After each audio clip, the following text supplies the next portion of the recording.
ভাই আছে ভাই আছে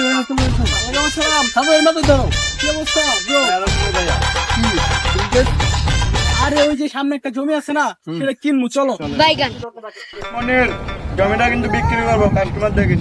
ভাই ওই একটা কাস্টমার আইতে আছে জমি কিনবো মনে হয় আইতে দে আইতে দে।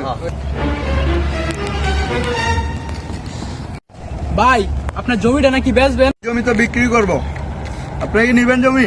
আপনার জমিটা কেনার লাগি তো আমি সেই ঢাকা থেকে ছুটে আসলাম। তাই হ্যাঁ ভাই, এখন আপনার জমিটার দাম কত? জমির দাম তো ভাই 5 লাখ টাকা শতাংশ, এখনো আছে 4 শতক জমি, আপনার দিতে হবে 20 লাখ টাকা। মাল দে ভাই, আপনার জমির দাম তো 20 লাখ টাকা। ভাই আমি তো সেই দূর থেকে আইছি, আমার কাছে মাত্র 12 লাখ টাকা আছে ভাই। 12 লাখ টাকা জমি আছে মিয়া, 12 লাখ টাকা তো জমি দেওয়া যাইতো না, এই কম দামে জমি দিমু মিয়া 20 লাখ টাকা জমি। ভাই ভাই ভাই আপনার আরে মিয়া ছাড়ো মিয়া ছাড়ো, ভাই 12 লাখ টাকা জমি দেওয়া যাবে না। সেই দূর থেকে আইছি ভাই, অনেক আশা নিয়ে আইছি ভাই। আপনার জমিটা তুমি কি কও ওরা কি 12 লাখ টাকা দেওয়া যাবে না? ভাই ভাই রিকোয়েস্ট ভাই, আপনি 12 লাখ টাকা জমিটা আমার দিয়ে দেন। আচ্ছা তুমি তো এত কিছু বলতে আসো, তাহলে তোমার যাও ভাই জিল্লো মাল দে। এই যে ভাই 12 লাখ টাকা।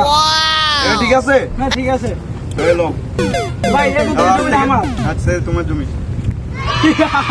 এখন থেকে এই জমির মালিক আমি। এই জিল্লো, এই এরা কারণে এই বার কর বার কর বার কর বার কর। বেটা জমি তো আমগো না, পাও 12 লাখ টাকা পাইলাম, চল। আরে দিছি 12 লাখের কথা কইয়া 3 লাখ বইরে দিছি। এখন থেকে এই জমির মালিক আমরা। তোরা আমার জমিতে কি করো? বাইরা বাইরা জমি কিনছি, জমিতে বাইরা এই জমি কাটে কিনে কিনছো? হ্যাঁ বাইরা, কত বড় সাহস আমার হালির জমি কিনতে আইছে, আমার হালির জমিকে মানি। হ্যাঁ